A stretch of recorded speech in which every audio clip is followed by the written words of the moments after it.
At my father-in-law's retirement party, they gave out special gifts to every family member except me. "You're not real family," his wife said, handing me a tray. I was about to leave until he picked up the mic and said, "Actually, there's one thing I saved for last." She couldn't believe it. They handed out gifts to everyone in the family, engraved watches for the sons, custom necklaces for the daughters. Even the grandkids got handwritten letters and little keepsakes. I stood there holding my daughter's hand, waiting, smiling politely like I'd been trained to. And then Sandra, my father-in-law's wife, turned to me, looked me right in the eye, and said, "There's nothing for you. You're not real family." Then she handed me a tray and told me to start passing out drinks. I thought maybe it was a joke. Maybe someone was going to laugh and say, "Gotcha," but no one did. Everyone just let it happen. Even Marcus, my husband, just stood there in shock. My daughter looked up at me, confused, felt the heat rising to my face. I wanted to cry, scream, disappear, anything but stand there and be invisible again. I almost left. I was halfway to the door when I heard Harold, my father-in-law, pick up the microphone. He cleared his throat and said, "Actually, there's one thing I saved for last." And in that moment, everything changed. The morning of the party, I stood in front of the mirror for longer than I needed to. Not because I was worried about how I looked, but because I needed to breathe. I adjusted my dress, checked my makeup, and reminded myself again that today was not about me. It was Harold's day. 40 years as a firefighter retiring with honor. He deserved every second of the celebration. Still, I felt the weight pressing on my chest. It wasn't nerves. It was history. I had never really belonged in the Green family, not in the way that counts. From the start, Sandra made sure I understood my place. She never said it outright, not until today, but it was always there. The way she looked past me at holidays. The way she gave Marcus invitations to family events and told him to pass it along. The way she corrected me when I called Harold Dad saying, "He has children of his own, dear." Marcus told me not to take it personally. He said she was cold with everyone, but that wasn't true. I saw how she smiled at his siblings, how she hugged her daughters, how she gushed over Ashley's husband when he got promoted. It wasn't everyone. It was just me. The only one who never made me feel like an outsider was Harold. He wasn't a loud man, but he noticed things. He remembered my birthday. He helped fix the faucet in our first apartment. He showed Maya how to bait a hook and called her my little spark plug. It was quiet kindness, but it mattered more than he probably knew. That morning, I had finished a scrapbook for him. I had worked on it for weeks. I filled it with pictures of Maya and Harold at the lake, in the garden, on the couch, watching football. I added drawings Maya had made for him and little notes she dictated for me to write. At the end, I wrote a letter of my own. I thanked him for treating me like I was worth knowing, for making room for me in a family that never really opened the door. I didn't tell Marcus about the letter. I wanted it to be between Harold and me. As we got ready to leave, Maya bounced around the living room in her sparkly shoes. "Do you think Grandpa will cry when he sees the book?" "Maybe," I said smiling, but happy tears. "Can I give it to him?" "You and me together," I said. "It's from both of us." The event was being held at a large banquet hall that Sandra had rented out. Dozens of family members and friends had flown in. Tables were decorated with red and gold, the colors of Harold's old firehouse. There were photo collages, a projection screen showing slides of his career, and a buffet that stretched across an entire wall. We arrived early. Marcus went off to help his brothers with the slideshow. I stayed with Maya holding her hand, greeting people I barely knew. I noticed right away that no one asked me how I was. They greeted Maya with hugs and smiles, but I was the afterthought, the shadow behind the child. I had gotten used to it, but it still stung. Sandra was in her element, giving directions, overseeing details, chatting with guests like she was running for office. When she passed me, she gave me a tight smile and said, "Try to keep Maya from smudging the tablecloths, okay?" I nodded and looked down at my daughter who was doing nothing but standing beside me quietly. It would have been easier to stay home, but I came for Harold. I kept thinking about something my mother used to say. Some people will never see your worth, but the right ones don't need to be convinced.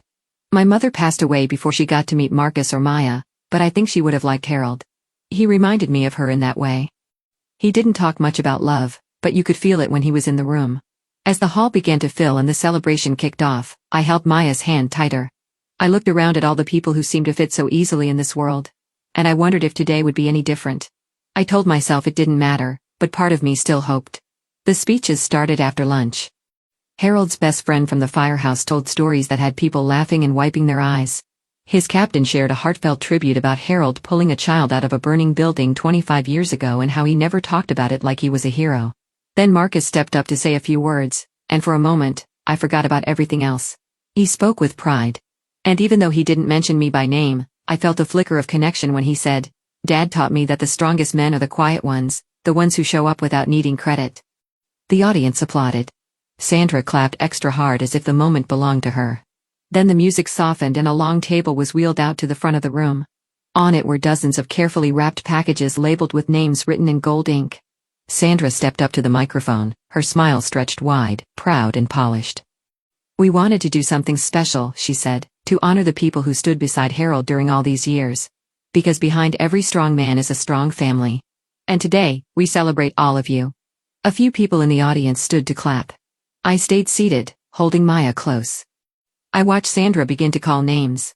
Each of Harold's sons walked up to receive a gift. Engraved watches presented in oak boxes, each one with a note inside. "For your leadership," Sandra read aloud as she handed one to Marcus, "for carrying the green name with pride." Then the daughters. Each woman received a gold necklace with a fire emblem charm. Sandra hugged them, whispered something in their ears, posed for photos. Her own daughter, Ashley, got a louder round of applause than the rest, then the grandchildren. One by one, they were given handwritten letters from Harold, printed and framed. Some had small trinkets taped to the backs, coins, badges, bookmarks from Harold's old Bible, personal touches, thoughtful things. Maya watched with excitement. Her legs swung beneath the chair. "That's so cool," she said. "I think I'll get one too." I squeezed her hand, not wanting to say anything yet. I had no idea if Harold remembered to include her, but I hoped. He always made an effort. Sandra stood up straight, clapped her hands once for attention, and said, "And that concludes the gifting. Let's give one more round of applause to our hero, Harold Green." People cheered. The room erupted with appreciation. Maya's face fell. She looked confused. My heart dropped. I waited a few more seconds thinking maybe there had been a mistake. Maybe they had forgotten someone. Maybe they would realize Maya was missing from the list, that I was missing. Then Sandra turned to me. Her face changed. The warm smile disappeared. She looked at me the way a hostess looks at a server who forgot to refill a drink. She picked up a tray from a nearby table, stepped down off the platform, and walked straight toward me. "Here," she said, shoving the tray into my hands. "Make yourself useful. Start passing these out." I didn't move. The tray was cold and metallic. On it were 10 glasses of champagne, untouched. I looked around the room. No one said anything. Some people looked away. A few shifted in their chairs. Most avoided eye contact. I felt heat rise to my face, spreading across my cheeks like a burn. I glanced at Marcus. He looked stunned, caught mid-clap. His mouth opened slightly, but he didn't say anything, didn't move. Maya looked up at me and asked, "Mommy, didn't we get anything?" I crouched beside her and whispered, "It's fine, sweetheart, it doesn't matter." But it did matter. I stood still holding the tray and handed it to a passing waiter without a word. Then I turned and started walking toward the exit. 10 years. That's how long I had been married to Marcus. I had shown up to every birthday, every graduation, every barbecue, always bringing a dish, helping set the table, cleaning up after everyone left. I thought if I kept showing up, they would eventually see me, accept me. And in a single moment, Sandra made it clear. To her, I was still the outsider, the help, the woman who married into the family but didn't belong in it. I walked toward the door with Maya's hand in mine, my chest tight, and my eyes burning. I didn't want to cry in front of her. I didn't want her to remember this day like that. Then I heard the microphone click. Harold cleared his throat and said, "Actually, there's one thing I saved for last." When Harold's voice rang through the speakers, I stopped walking. My back was to the stage. Maya turned to look behind us, tugging on my hand. I could feel every pair of eyes in the room shift toward him, but I didn't move. He repeated himself louder this time. "There's one thing I saved for last." I turned around slowly. Harold stood at the center of the stage, his shoulders squared, a small velvet box in one hand and something tucked under his arm. His expression was calm, but his voice had weight behind it. It was the voice he probably used when giving orders in burning buildings, a voice people listened to. He didn't look at Sandra. He didn't look at the crowd. His eyes were locked on mine. "Lena, can you come up here?" The room went quiet. I hesitated.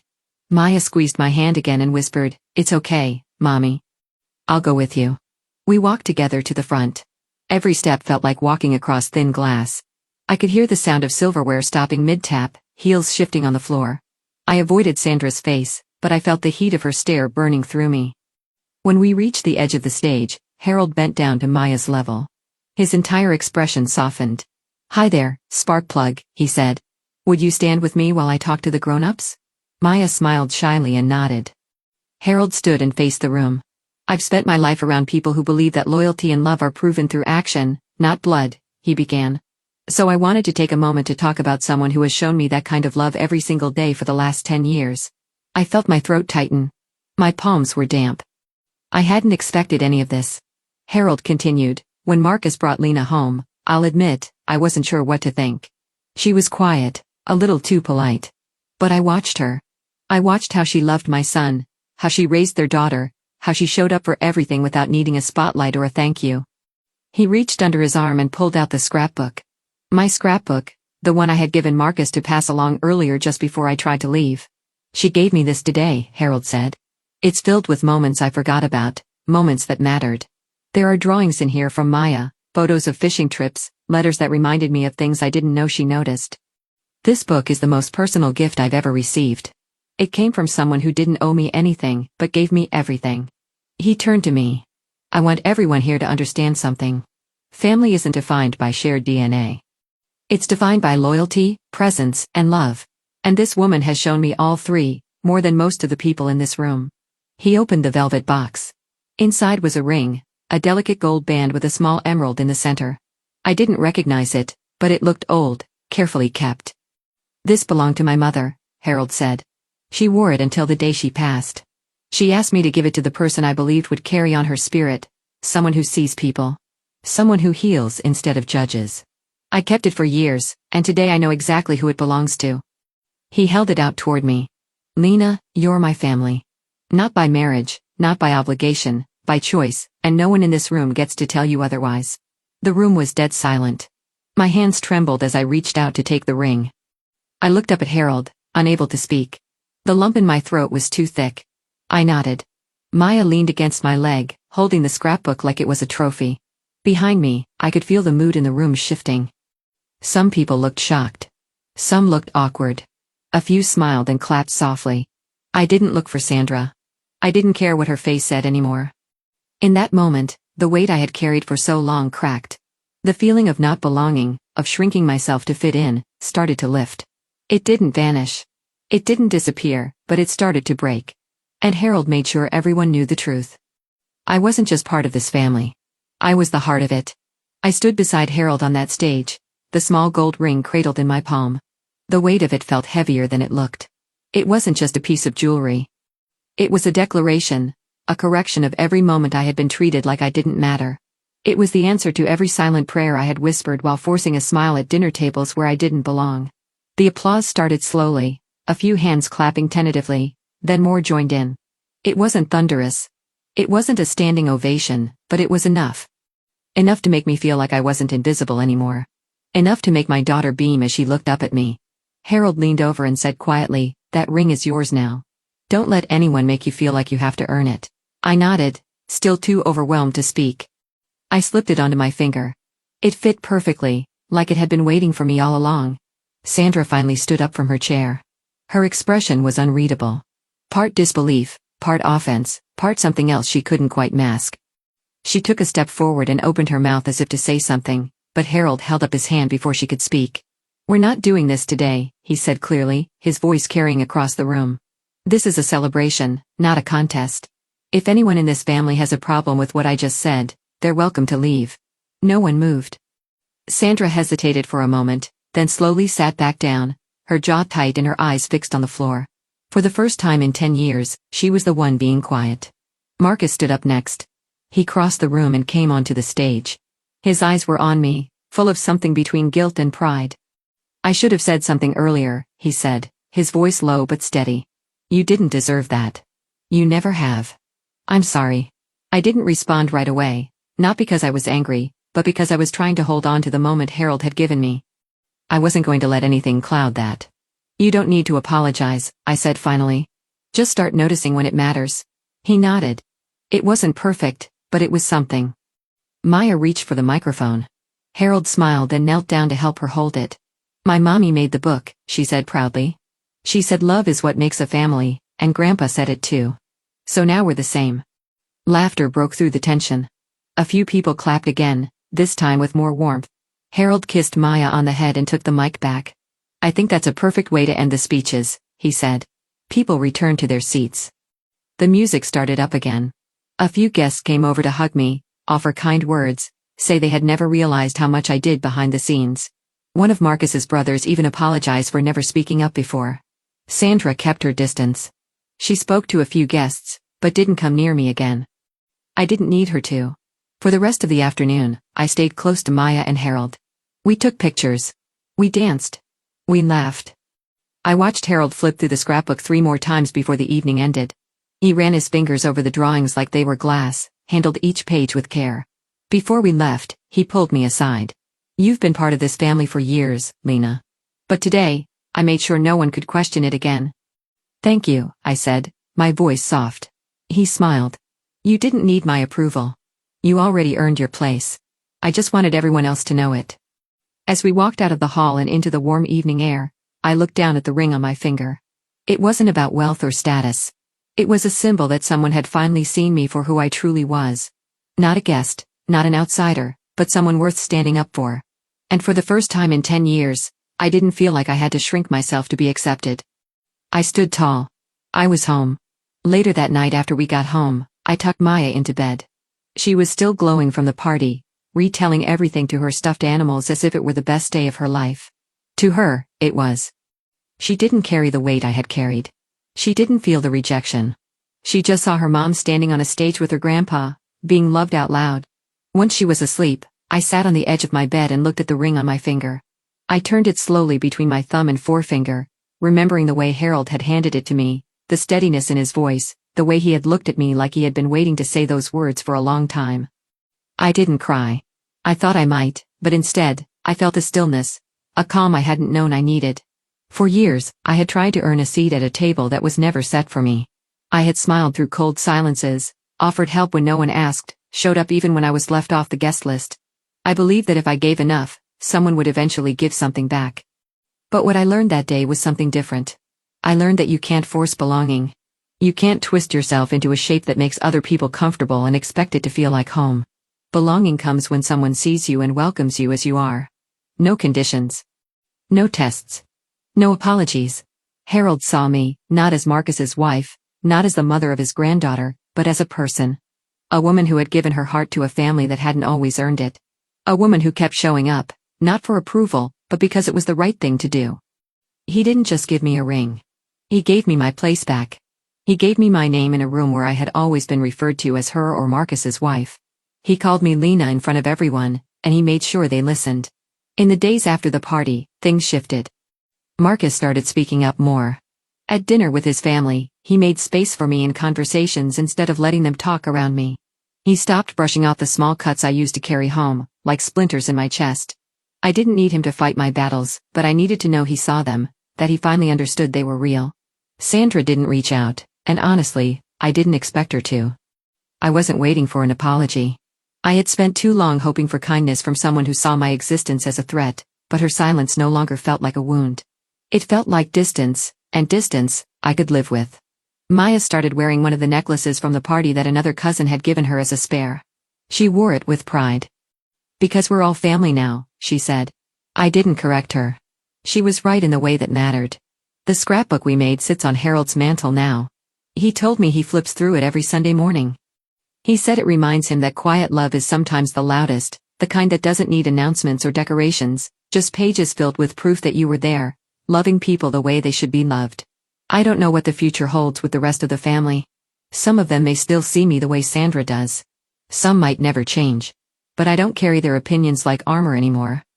I carry that ring. I carry my daughter's hand in mine. I carry the truth that Harold gave me in front of everyone, that I am not an afterthought, that I am not a guest in my own story, that I am and always have been real family. And from now on, I walk like I believe it. If this story meant something to you, if you've ever felt like the outsider in your own family or had to fight just to be seen, I hope you know this. You are not alone. You don't have to prove your worth to people who refuse to see it. The right ones will never make you beg to belong. If you felt something watching this, please give this video a like. Share it with someone who might need to hear it today. Drop a comment below and tell me, have you ever had a moment where someone finally saw your value? I'd love to hear your story too. And if you want more true, heartfelt stories like this, don't forget to subscribe to the channel. We've built a space here where your voice, your experience, and your heart matter. Thanks for watching. And remember, sometimes the greatest strength is simply choosing to stay true to yourself.